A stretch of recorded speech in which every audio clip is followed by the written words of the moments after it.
are the socialists finally winning?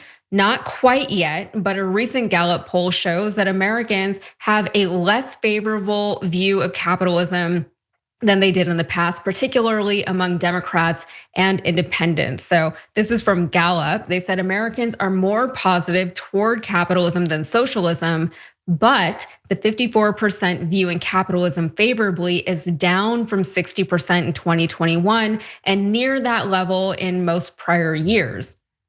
Americans remain more negative, 57%, than positive, 39% towards socialism, with little movement in these attitudes over time. And you can see in the graphic there that this is the trends in Americans' positive rating of capitalism and socialism. So capitalism is trending slightly downward and socialism is trending slightly upward. Maybe that's not a whole lot to be excited about, but I think it really is, because like the views of capitalism is in this country, it's integral to what we understand of Americans in general. That's part of our national identity. So 54%, by the way, is the lowest favorability toward capitalism that Gallup has ever seen since they started polling on this. And to be fair, Gallup has only asked this question 6 times since they did start polling on this back in 2010, but the overall trends are there. So when you look at opinions on socialism by political party, there is even an uptick in favorability among Republicans who view it more favorably. You can look at those trends there. So the Democrats obviously have always had a much more favorable outlook on socialism, but the Republicans, even though that number is still very low, it's below 20%. It has been creeping upward. So that's definitely encouraging.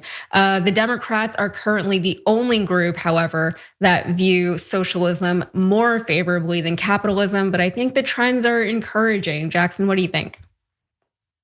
I think this is very encouraging. I think that a lot of what keeps people, I don't know if stuck is a good word, but I guess a lot of what keeps people in their belief system is maybe not suffering enough, you know what I mean? And so the fact that we have so much debt in the economy, for instance, people who are making 6 figures or in 6 figures of debt that they're never gonna pay off. Everybody broke. The American dream is failing. It's easier to sell the idea that, hey, maybe the way that we're doing things isn't working.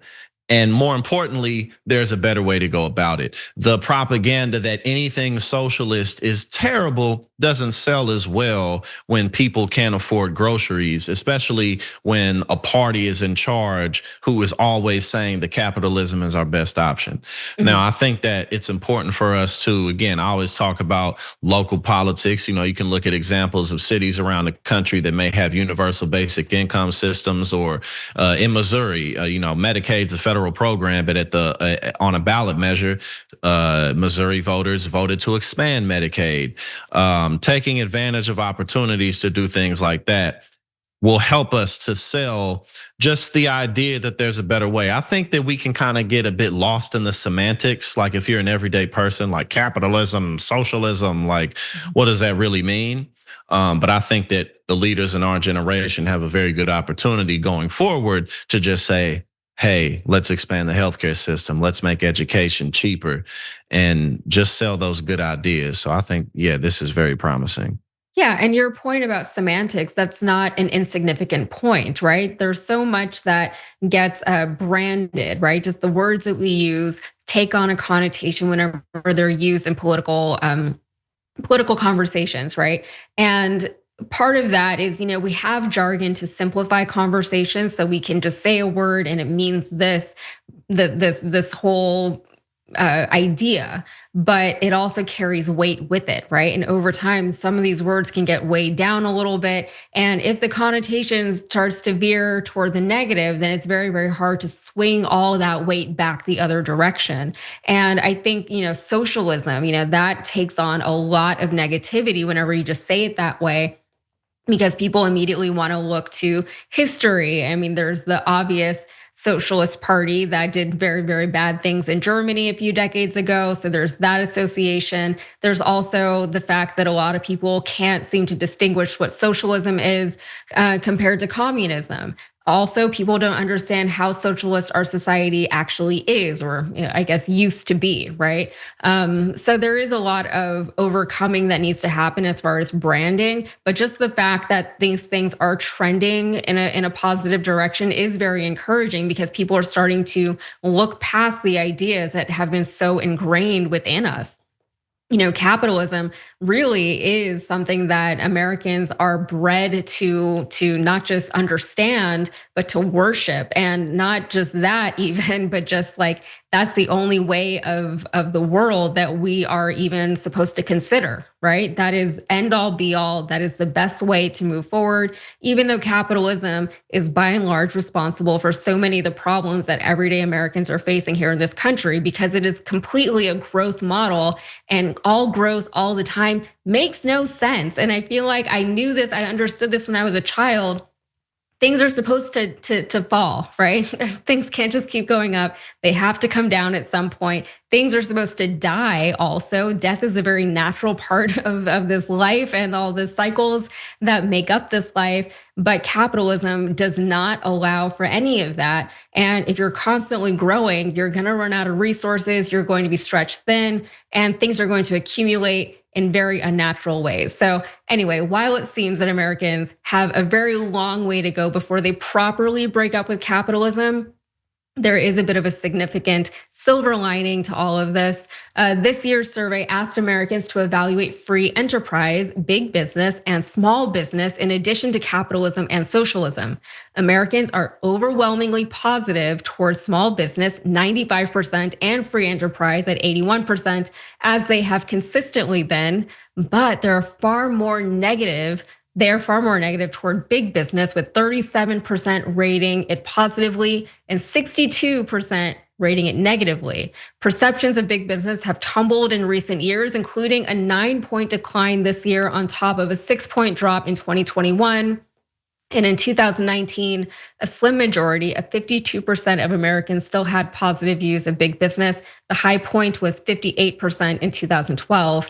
And that gets even more interesting when you break it down by party. So 60% of Republicans, 36% of independents, and just 17% of Democrats rate big business positively. And you can see it here in this graphic. So that I think is very encouraging, because even if people are not getting behind the jargon and the words and the terminology, even if that terminology is still scary for them, they still understand on some deep level that big business is bad, and having a country that is run by these corporations is a bad thing for the majority of Americans. So Jackson, what are your thoughts there?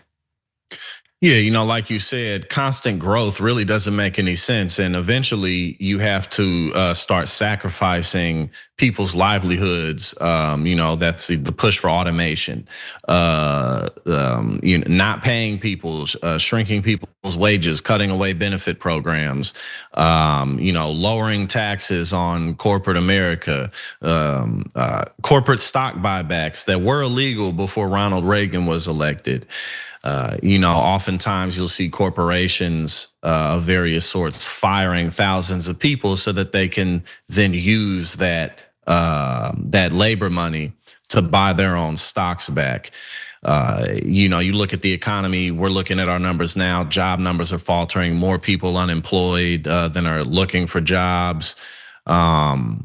Yeah, just people not having savings, yet the stock market continues to go up. It's really a big joke, and there's really not much left to take from the working class other than pushing towards further automation, because AI doesn't ask for raises, and AI doesn't get pregnant and have babies, so they won't need maternal leave, and that's where we are now. Mhm. Yeah, so a lot of the progress that has been made towards workers' rights, and even things like a 4-hour work week, or just better time off, more time off, or any time off at all, maternity leave, paternity leave, all of these conversations are getting pushed back because of this influx of AI. And just generally speaking, everything is supposed to revolve around corporations and their profitability and their bottom line, and nothing else matters except for that. And people are starting to feel that for the first time in a long time in a very real and tangible way. And as you mentioned, we have all kinds of unemployment issues, the labor issues. The labor numbers are so bad that Trump had to fire the head of the BLM, labor statistics, BLS. And it's not going to get better anytime soon, not that we can see. And if it does get better, it won't be because of anything that this government has done.